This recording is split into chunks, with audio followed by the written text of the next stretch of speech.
Welcome to Culture Road, a show that talks about contemporary issues through the lens of culture. And we're coming back after quite a while, a couple of weeks. How are you doing, Phil and Angela? Just fine, George. Good to see you. Doing well on this side, yes. It's interesting, Angela, that you are no longer in Chicago. You are just update us on how things are in Europe. So here in Europe is interesting. You know, you have they have a little bit more organization when it comes to the COVID stuff, and then also the requirements for you to get into locations. So they have a green card pass that you need to access, whether it's museums or different facilities. If you're a traveler from out of the country, there's kind of like a conversion of it to the EU standards, but you need that basically to get into any kind of public location, museums and different things like that. But for the most part, you still have some of your anti-vaxxers who are also, protesting and, not wanting to do that. So it's parallel to what's happening in the States as well. Right. So that's a COVID passport, which the feds have been actually running away from here because they think it can't work in the sense that there's a lot more opposition to vaccination, and I think that was just one way of not stopping any problems with anti-vaxxers. That is fantastic. Phil, it's been a while, right?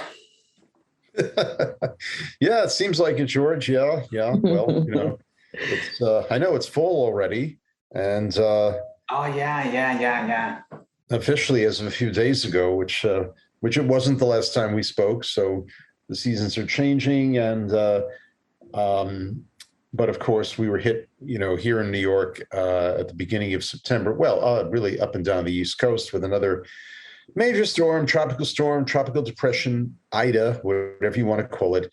And a reminder yet again that, in addition to COVID, this other issue that won't go away, no matter how much some people want to deny it, is climate change, global warming, and its collateral damage to this planet. And it's just, it's disheartening. It really is, because of all the gridlock and the refusal of people in this country to acknowledge it fully or commit to taking the kind of steps that need to be taken. And that has got to change somehow. I don't know whether it is a cultural issue or just an economic issue, and the resistance to any kind of thing that would move us forward progressively. You're perfectly right, because climate change, if somebody thought that it was wishful, thought, it's not.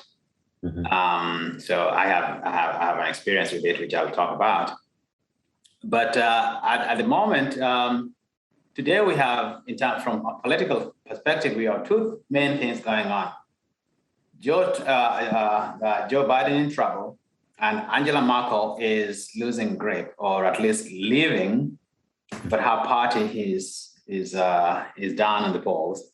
I think the last there was an election yesterday in Germany in which the Social Democrats came out on top, but just by a whisker. And now comes the hard part of coupling together a coalition, whether it's going to be a Jamaican, that is the Jamaican flag coalition, or it's going to be a Germany flag coalition, or is it going to be a traffic light coalition? It all comes down to the fact that the Germans haven't really made a big change in terms of who they want to be there. Maybe it's a personality issue, but very little about the direction of the country, because the Social Democrats who are leading in the poll, who are leading in the count, are actually the junior partner in the current government of Angela Merkel, except that they have a little bit of a much more charismatic individual who has his past, has had a lot of scandals, but he is a little bit charismatic. And Angela Merkel's chosen successor has fallen short, partly because he is not seen as very dynamic. And that is part of what I'm hearing. Whatever the case, Germany is going to continue on almost the same path, it looks to me. And its position within Europe is a lot more important than people realize. And maybe Angela could talk about that, what she's hearing. But what I'm hearing again is also that we have Germany there having elections. Macron will be having his election next year.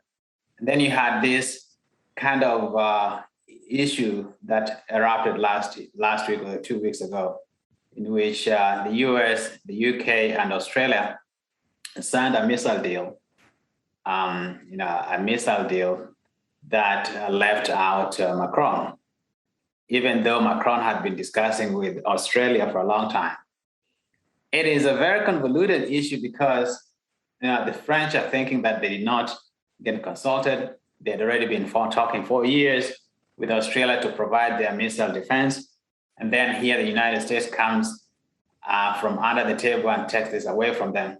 Some people believe actually Macron is reacting very, very, very negatively because of political reasons, because he's down in the polls and he needs to show up his base for next year's election. Whatever the case, France recalling the ambassador for the first time ever is something of note.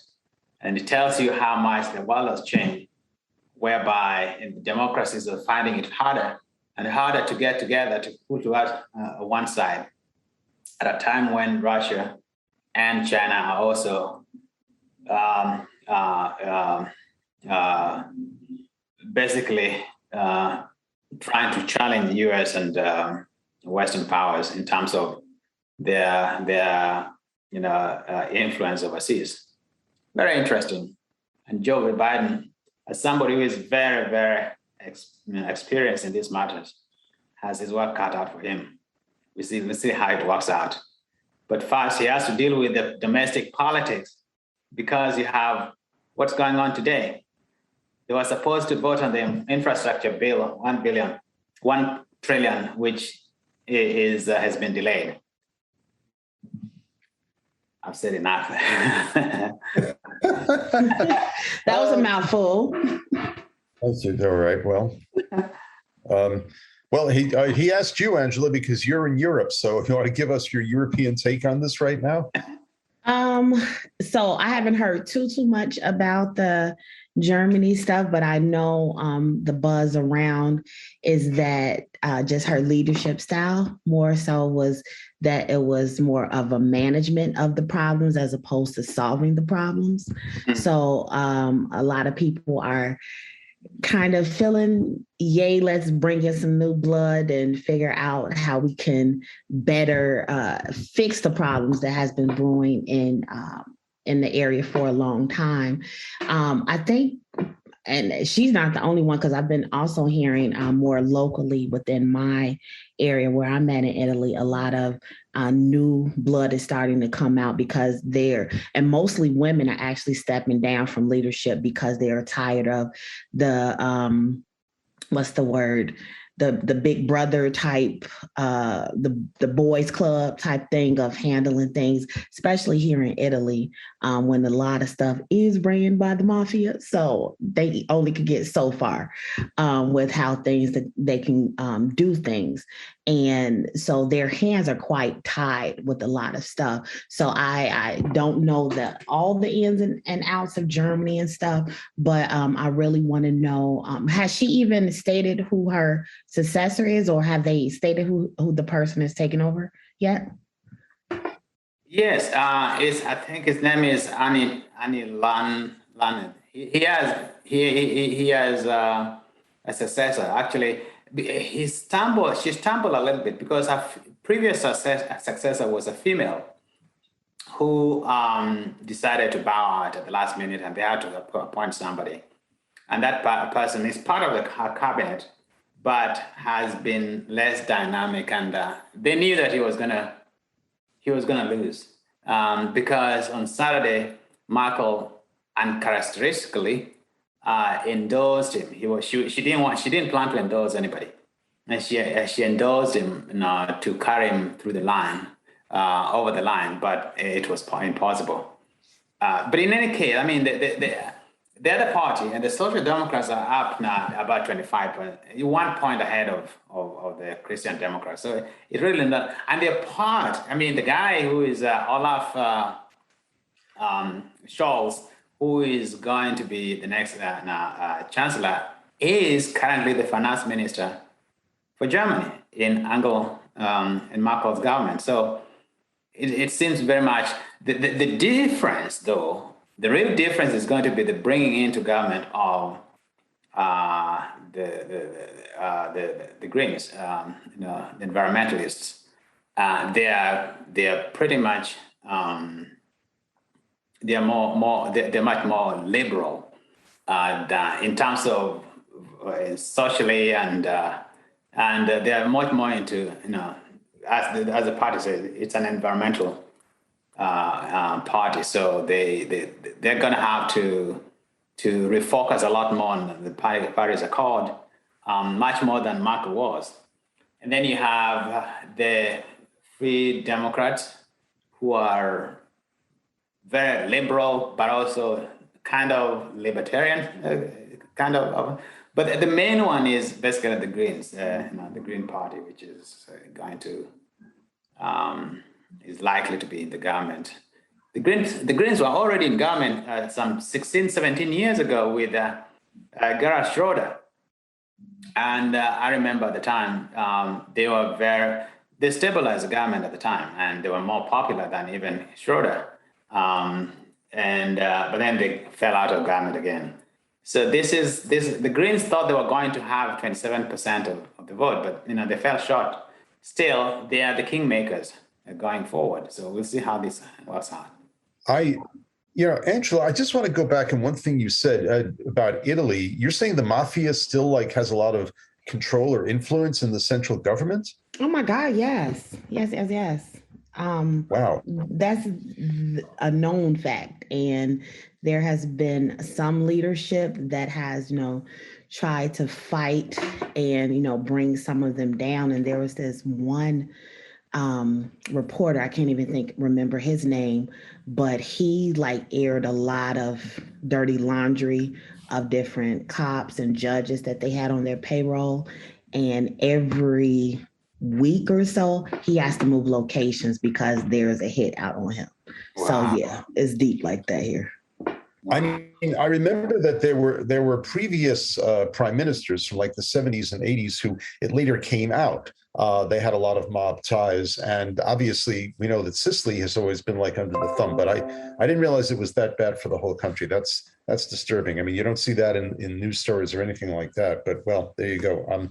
But talking about Germany, George, I think that my impression, as you said, I mean, I'm not an expert on German politics, but yeah, my impression was that some of this election was personality driven, as you say, and that maybe some people were kind of suffering from what you might call Merkel fatigue. She had been in power for 16 years. But I think the larger thing to note here is that, even her party, considered the more conservative party, I mean, conservative in Europe, at least in Western Europe, does not mean the same thing as conservative in this country.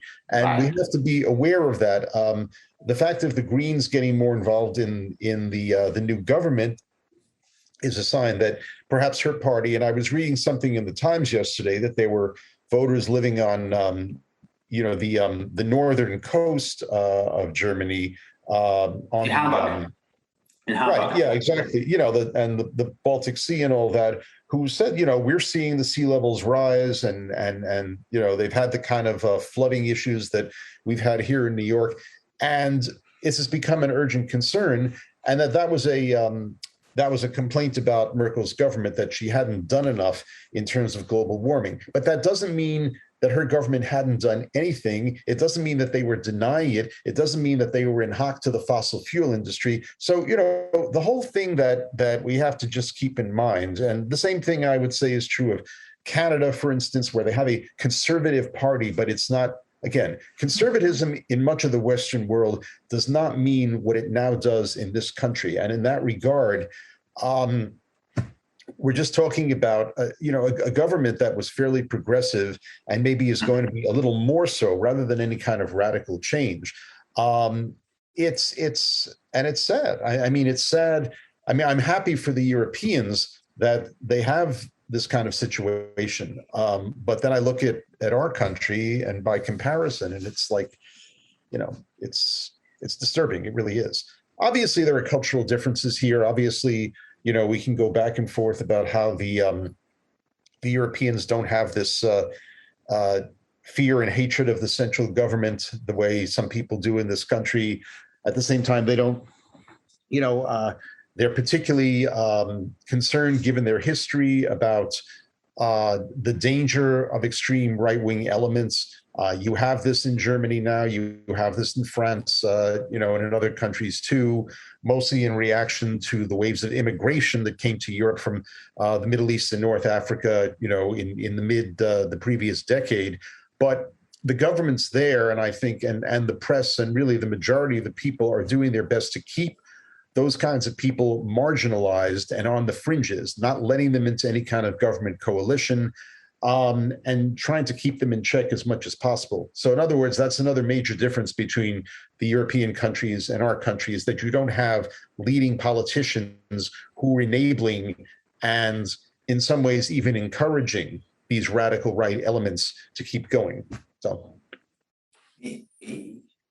Yes, I do believe what you say is true. Actually, we don't have a conservative party in the United States.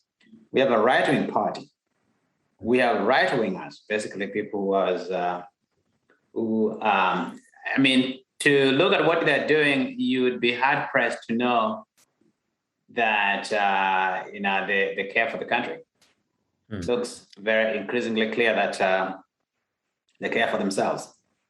And what is going on with the way the COVID situation has been dealt with, the way that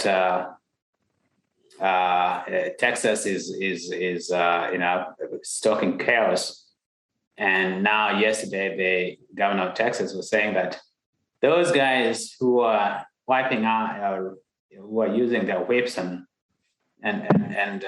horses on the Haitians, he's going to give them jobs because they're being investigated for that. And then you have something going on in Florida where a guy doesn't even care. The governor doesn't even care about children getting sick. All across the country, including even in New York. We were supposed to have a mandate called vaccination mandate in the school system, in the healthcare system, but they've been held hostage by some conservative groups that have sued, and I've found some judges willing to stop what is a public health emergency, situation. So this is a total problem that we are confronting over here, and all those hopes that you used to have about confronting climate change, about building infrastructure, soft infrastructure, hard infrastructure, all those are now being put on in jeopardy because these people do not care enough, and including now they don't want the debt ceiling raised. So you look at it from a cultural perspective, and you realize that you're dealing with people who have actually gone off the kilter. Listening to Trump, who actually just lost for a third or fourth time in the election. So it's just amazingly Right. interest. Even the sorry, that's an interesting right. We should say this, that this phony audit in Arizona by this company that had so many strikes against it, that was so I mean anarchic and incompetent basically, and yet even they concluded this audit and declared that yeah, sorry, Trump did lose in Arizona. I mean, he couldn't, his hand-picked, right-wing data firm still they couldn't distort the results enough to say no, sorry. They were looking for votes. They were bringing in all of the stupid conspiracy rumors about what was it, Venezuela and I forget all of them, but how the machines were doctored and yada yada yada. No, even they couldn't find the results of quote unquote fraud that the Republicans were looking for down there. So is it going to stop Trump? No, of course not. But I mean, again, it's amazing how reality keeps getting in the way. There's a famous line attributed to, some people say it was John Adams, some say Joseph Stalin, and Reagan used it too. Facts are stubborn things. Okay. They could all agree on that. Facts are stubborn things. And what you have is a party, a movement that, as much as they try, they keep running into these stubborn facts. Does it stop them? No. But it's maybe a reminder to people who might be on the fence to realize, okay, that's what this side is all about. Okay, they are not the fact-based party, and let's just be aware of that. Yeah, that's a huge thing, and I really still don't understand why Trump is relevant at all, and why they're keeping him and his cronies in conversation. And now, isn't it something I didn't read the article, something about he's suing his niece for something? Yes.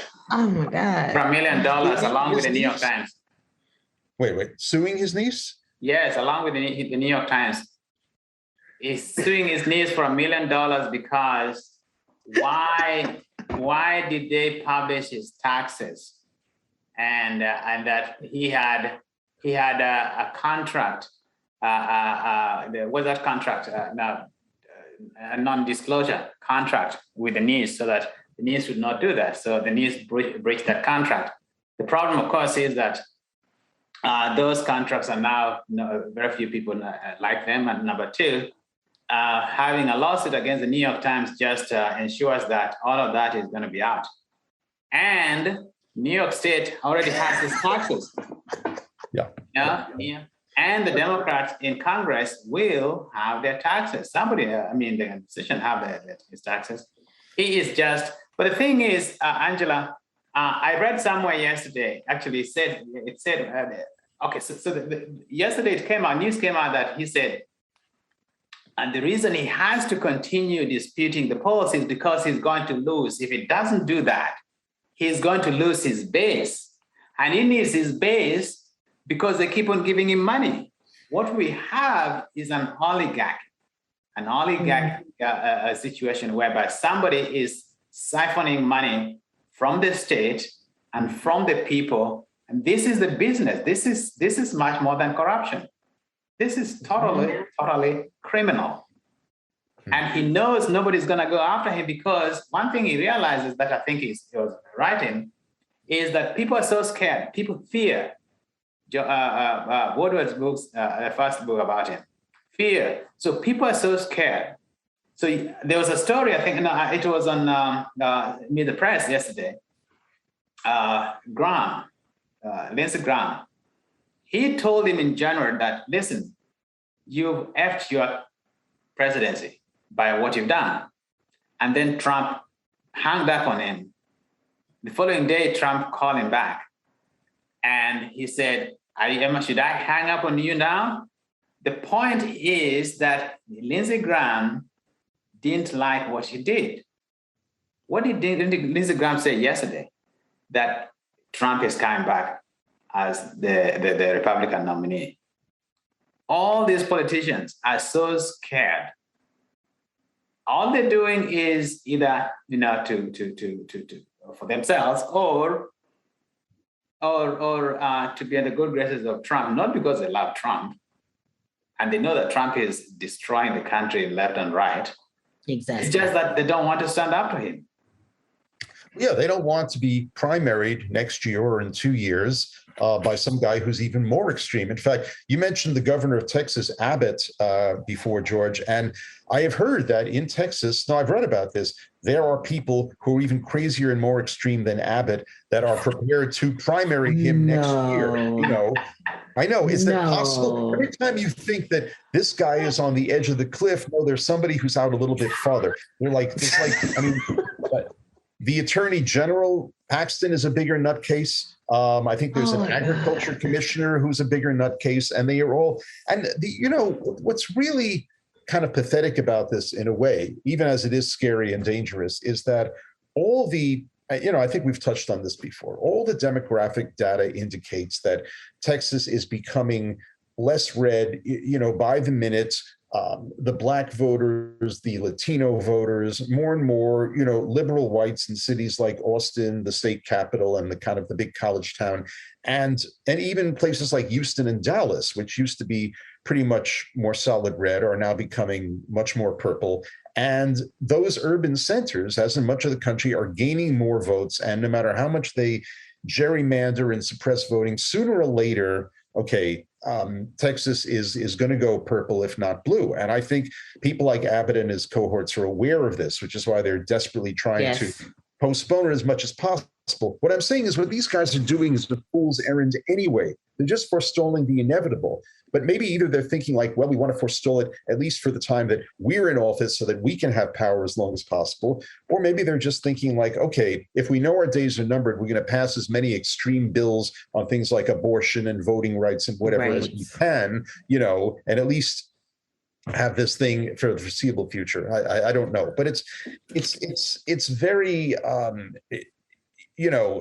you can say there at the same time, you can say their days are numbered. You can say that in a lot of places in the country, but while it's going on, unfortunately, it's still going on. And as you say, Trump is kind of like at the head of this. And but I think the other people in the party are kind of, they're let me put it this way. When Trump, if Trump is out of the picture for whatever reason, legal, health, anything at all, the party is still going to be the party. I mean, I was thinking some time ago about like, what would a non-Trump Republican be running on in 2024? Or if they won again, what would we get from the next Republican administration? Well, we know what we get. We would get, continued minimizing, if not, they can't do outright denial anymore, but minimizing of climate change. We get this, fanatical focus on restricting abortion, if not outlawing it entirely, and on restricting immigration, if not stopping it entirely. We would get this incredible tilt towards big business and continued screwing of workers. We would get, another fanatical obsession with slashing taxes and slashing regulations. And, we don't care what you do. We don't care what kind of garbage you pump into the environment. We don't care how you treat your workers because we have free enterprise in this country. And of course, we would get, if it were at all possible, a further relaxing of restrictions on guns. I mean, this is what they have. That's all they have right now. It all comes into this overall pattern of we're turning back the clock. We know what America is. It's not what you people think it is. It's an emphasis on the rural, the white, the Christian, I would even say the Protestant more than the Catholic. And I mean, what I'm saying is this is going to outlast Trump. We can dump on Trump all we want to, but the fact is the core of the party has these certain beliefs that they're not going to surrender anytime soon. And that's maybe the most disturbing aspect of it. In other words, it's not like there's a bunch of moderates, and then I'll stop.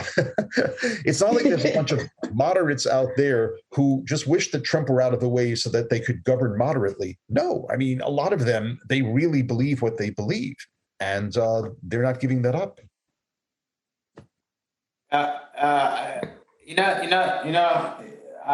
If I may chime in a little bit, I know Angela wanted to go first. If I may chime in a little bit, I just don't have that faith because it seems to me that they don't have faith in democracy. I don't think that it is. If democracy is a system of government that is represents people's wishes, but they don't have that because they don't represent people's wishes. If democracy is a system of government that is represents, people electing their leaders. I don't think they do that because they don't want people electing. So what do they have to do? What they have to do is to find out a way to maintain a permanent minority government, which they have so far been able to do over the last 15 years or the last 30 years, a permanent minority government when they have control of the judiciary, they have control of Congress, and they have control of the White House, even though they have polled and they're polled lower for, is it how many, the last 6 or the last 10 elections, they've always had the lowest votes in terms of popular vote. And they continue to do that. So with the demographic trend that we see, which is basically against them, there is not going to be any incentive to uphold democratic values. So they're going to have to continue doing this. So I agree with you to that extent.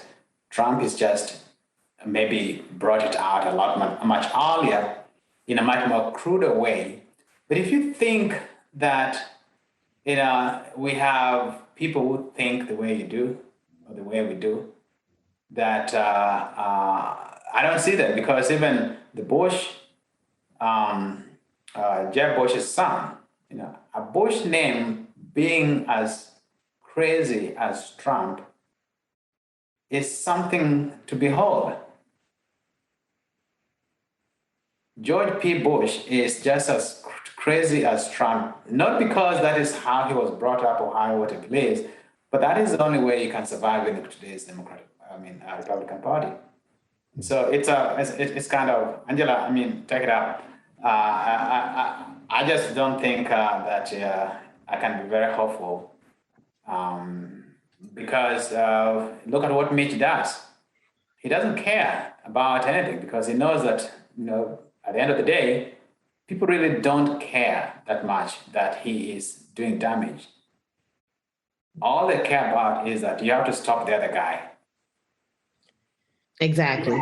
I think that everything that both you guys said is very on point. I have no faith at all in the parties at all, and especially I think that for the most part, Trump is just a face, and he's keeping everybody's attention here while other stuff is happening behind the scenes. On the Republican side of things, because just into power, especially Marjorie Greene. Oh my God, I do not understand how this woman is. I'm just like so baffled with some of the stuff that comes out of her mouth.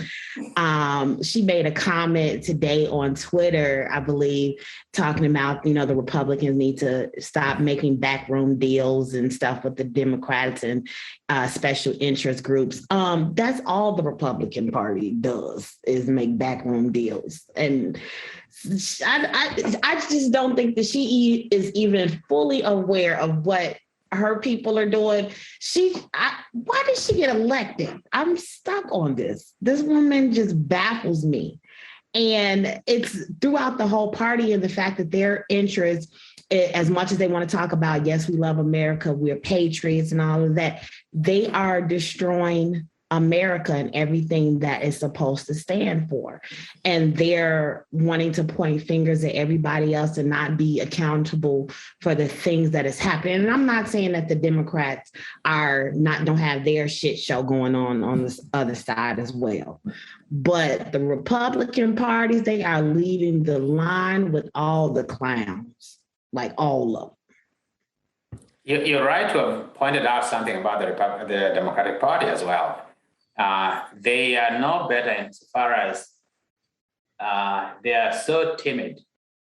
They are so timid. Yeah, they can't get things going on because of one man. To a few men, Mitch and the guy from West Virginia, Manchin. So Manchin, it turns out, is getting money from the oil companies. So he's not going to allow any environmental justice law. No. He's not going to allow anything. I mean, the voting rights bill just went down. The George Floyd bill just went down. So what else? What else is there to cheer about? And the Democratic Party, and they knew they had a thin majority, but then they waited for how long? And 4 months, 5 months. You know, the guys know very well that the waiting game is very, very cruel to the party in power. And right now they start running helter-skelter because next year there's going to be an election. And they don't want to do anything that would ruffle feathers. So I don't think the Democratic Party is getting off scot-free. Well, it's a complicated situation because I mean, look, mention is disgusting. I mean, I think that it's been publicized that he's getting money from oil and coal interests, and he's continuing to sell West Virginians on this fantasy that coal is coming back. And, McConnell plays the same game. I mean, you've got all these mining families, mostly in, Appalachia and West Virginia, Kentucky, generations of coal miners and all that. And you have these politicians that don't have the guts to tell them, look, coal is not coming back. And it's not because of the environmentalists and the liberals. It's because the energy industry has decided that other forms are more cost effective and more profit making than coal. But, they don't want to say that. They don't have the guts, as I say, to tell their base voters, like, listen, we have to, reorient the economy down here because coal's not coming back. So they sell this fantasy. But Manchin is also, I think, he's pursuing his own fantasy. He really seems to believe that bipartisanship is possible in this day and age. And, it worked in my career in West Virginia. We can bargain across the aisle. They can't, okay? The party is just not willing. The other party is just dead set on not helping any Democrat. I mean, maybe if they had had this infrastructure bill by itself, not tied it into the larger bill, the more controversial bill, and simply focused on roads and bridges, which, even Republicans are in favor of roads and bridges, we think, maybe they could have gotten past that way. But, understandably, Biden aimed big. He wanted to do this other bill as well, which talks about more things like early childhood education and getting the internet out to all families, rural, urban, and so forth, and really big societal change here. That was what you could say he miscalculated by tying the two bills together, or you can say, listen, we have a majority, however slim. We want to get this done. We want to get things done. We want to get some serious change done because who knows when we'll have another chance. I don't blame him for that.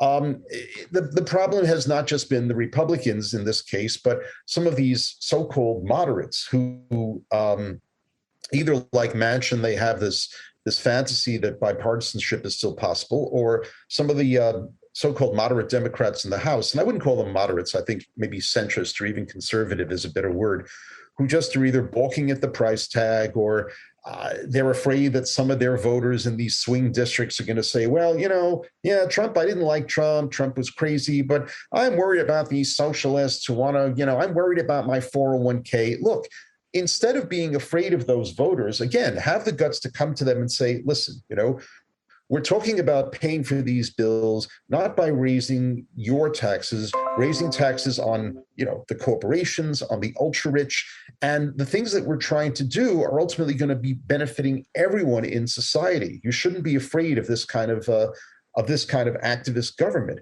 But they don't want to do that. These so-called moderates. They just Do you know that? Yeah. Do you know that there's a story out today about how many companies did not pay taxes in the last 2 years?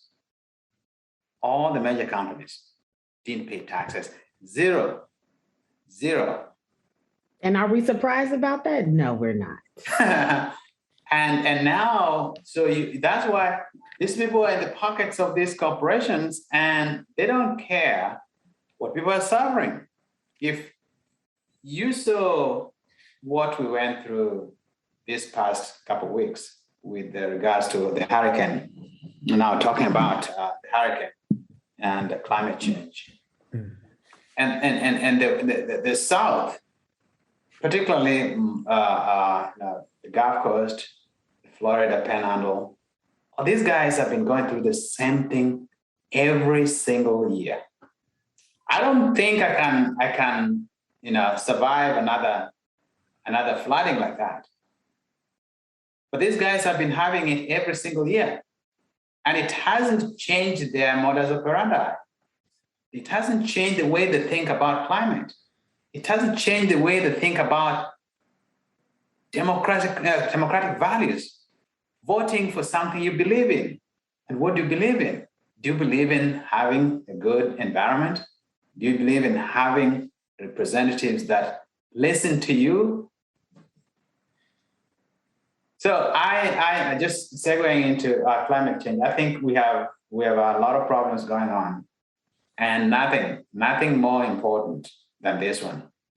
Because I can tell you one thing, Angela and Phil, I, on that night, stood in the second, by the window to look at the water outside, and it was a whole lake.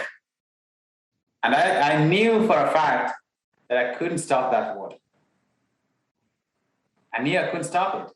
And it was so terrifying. So terrifying that you don't have any way of thinking creatively at that point. It's that flight mentality that you have. And so I was just throwing my books out. This is of everything else that I've lost. My books, my papers that I've kept in storage for the last 15 years, and I won't get them back. Now, some people have lost more, private and things, and a lot of people lost their lives in Queens. About 15 people are losing their lives in Queens and other in basement buildings. That is the worst kind of death. You're being flooded and you die in a flood and a building whose code is so bad because there's no infrastructure that has gone on in the city for quite some time. So all of these things are tied together: climate change, infrastructure, and all of these things are tied together, but they're being stopped by stupid politics. George, I'm sorry to hear about that you lost all these books and papers. I mean, as somebody who keeps just about everything he's written since high school, and I keep telling myself I have to scan it and get it online. Yeah, and I haven't get around to it. Yes. That's an argument for doing it. But seriously, I feel bad about that. I can only imagine, what you were feeling when the water was rising like that. And it's the problem is, I think, on this particular issue, look, I think the Republican Party seems to have moved beyond outright denial, but now it's more like, okay, how do we deal with this? All right, let's just build higher seawalls. Let's just, more about defensive and reactive policies rather than getting to the heart of it, which is getting rid of fossil fuels. The politicians won't do it in that party because they're on the take from those industries. The voters, I think, you ask, why do people in the Florida Panhandle and Louisiana, why won't they accept the reality? Well, there's the famous quote from the writer Upton Sinclair, it's impossible to convince a man of something when his salary depends on his believing the opposite. Some of them are working for the oil companies. Some of them, I don't know, or in some ways feel that they're dependent on it. And, there's always this argument that if you shut down oil and coal, what about all the jobs that are going to be lost? And the logical answer to that is, well, retrain. I wish the Democrats would say more of this. Retrain those workers, or even reboot those companies to work in renewable energy. It can be done. Exxon could get into renewable energy if it wanted to, but too many of them are just clinging to this outdated model because, I don't know, it's worked for us for 80 years. It's easy. It's easy. That's It's why easy. Yes. It's a simpler task. And finally, I think you do have, and this is where you draw a parallel with the coronavirus, this mentality, this ideology that fears and hates government, particularly the federal government, partly in the South for historical reasons, partly because, it's been stoked by politicians going back to Reagan in the Republican Party. And just this sense that, Washington is evil, Washington is dominated by liberals, Washington is going to tell you what to do. And listen, it's not just the South. You mentioned before this idiocy going on right here in New York, where you have some of these healthcare workers who are saying that, they will not. And it's funny, last night on the news, I saw this lawyer from Long Island. He was coming on and he represented a number of these what do you call it? The anti-vaxxers. Right. And he was saying, what he said in effect to the reporter was like, no, they're not anti-vaccine. They're anti-mandate. Okay. That's what these people are objecting to, not the vaccine, the mandate. I'm thinking, well, dude, what's the difference here? I mean, the mandate is for you to get the vaccine. You're saying that if there's no mandate, your people will take the vaccine? No, they're saying they don't want to get the vaccine. So don't. No, they're just playing around. This is a joke for them. Don't give us this BS that it's all about the mandate. You don't want the vaccine. And yet, in a deeper level, again, there's this idea of you can't make me. You can't. Well, I mean, I have children. When they were like 7, 8 years old, they would say the same thing. You can't make me. Well, I'm sorry. Yes. Sometimes we can make you because other things are at stake. Or the other argument they give, I've seen some of the anti-vaxxers saying like, well, it's my body, my choice, as if like, it's the same as with abortion. No, it's not. Yes. Because a woman's decision to have an abortion doesn't affect anyone beyond her immediate family. Exactly. Okay? But you refuse to get a vaccine, it's affecting the whole country, everybody you're coming in contact with. So and these are the guys who go for death penalty too. Mm-hmm. There you go. It's like big government is in some areas, it's not a good thing unless it's something that I agree with. So yes, this is what we're up against here. Angela, go ahead. No, I'm just going back to some of the stuff that Phil has stated a little bit earlier with regards to the oil companies and them,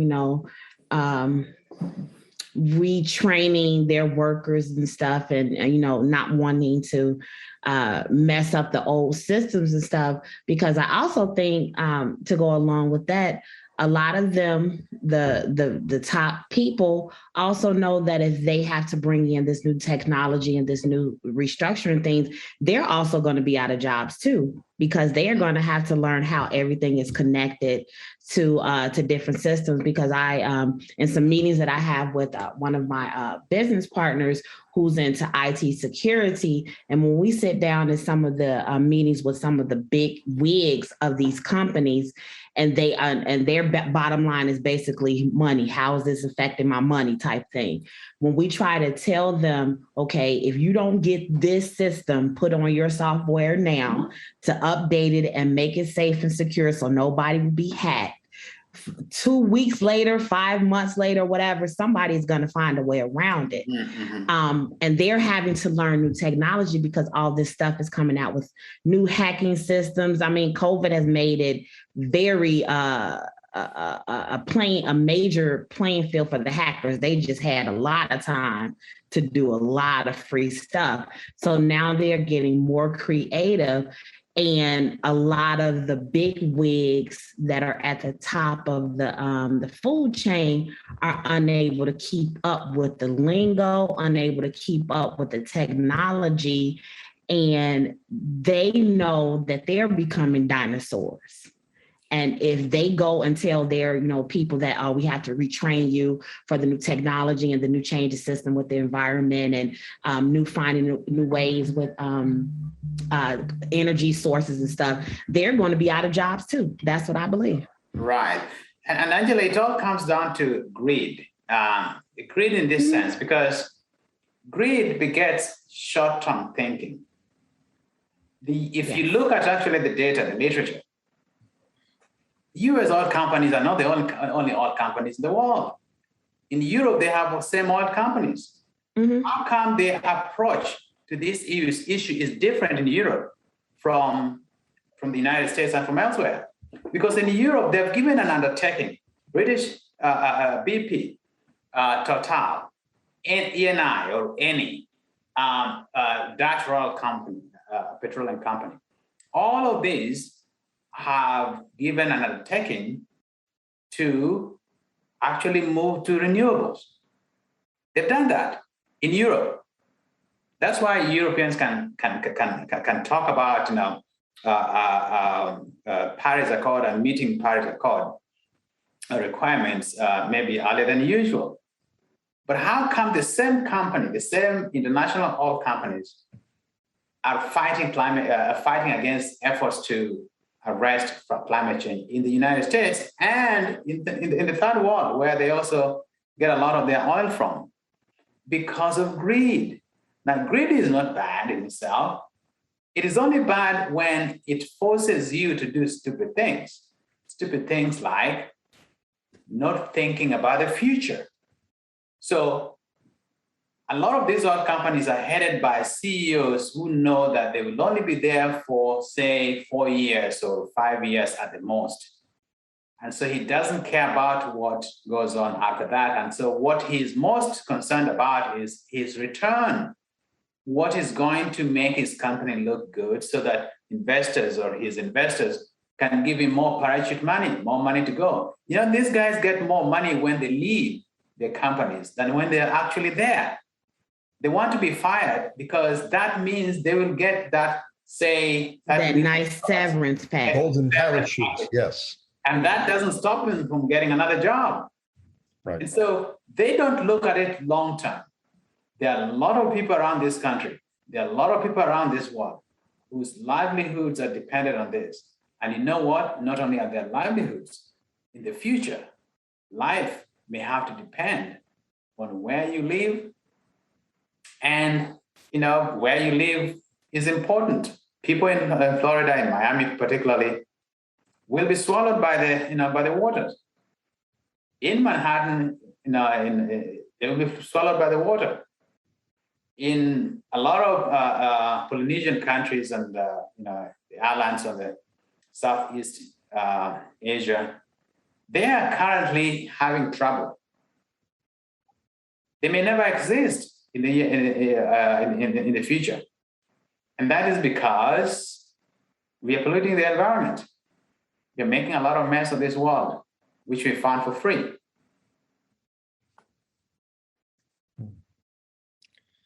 It's clearly the clock is ticking on this, and the only thing I can think of is just to keep, making noise as much as possible, and without waiting for the younger generation. I mean, I feel hopeful at least that a lot of them, like the young woman Greta Thunberg and others like that, are continuing to raise the alarm about that. But ultimately, you can only raise so many alarms. It has to be translated into policy. And again, I don't have an answer except to just keep the pressure on.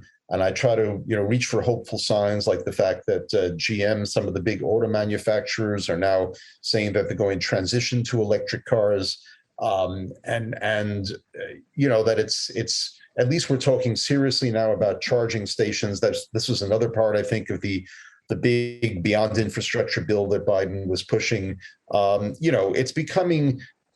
It's not moving fast enough, but it is moving. I mean, I think 20 or even 10 years ago, the whole climate change thing, environment in general, was considered like so much more debatable than it is now. I mean, that's why you have the Republicans in this holding action of, okay, we're not denying it, but let's focus on, how we can mitigate it through higher seawalls. I mean, at least even they are not saying that it's a hoax or a myth or anything like that. So the conversation is changing, I think. It's just not changing fast enough. And we have to do whatever we can to speed up that process, True. Yes, true. Mm-hmm. All right. So this was a very nice one. This was a very nice conversation we had after a couple of weeks of hiatus, and hopefully we are going to continue this way. As I said before, we are embarking on a campaign to raise some funds.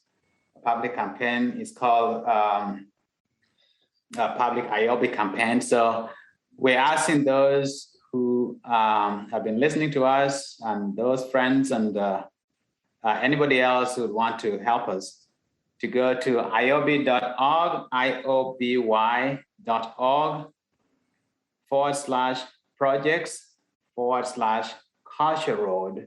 Help us reach 5,000 over the next few weeks. because we're going to use those funds for research so that we can bring to you some of the best programs that you have come to enjoy over the last 1 year that Culture Road has been broadcasting on podcast. So again, that website is iob.org/projects/Culture Road. Help us reach 5,000. Thank you.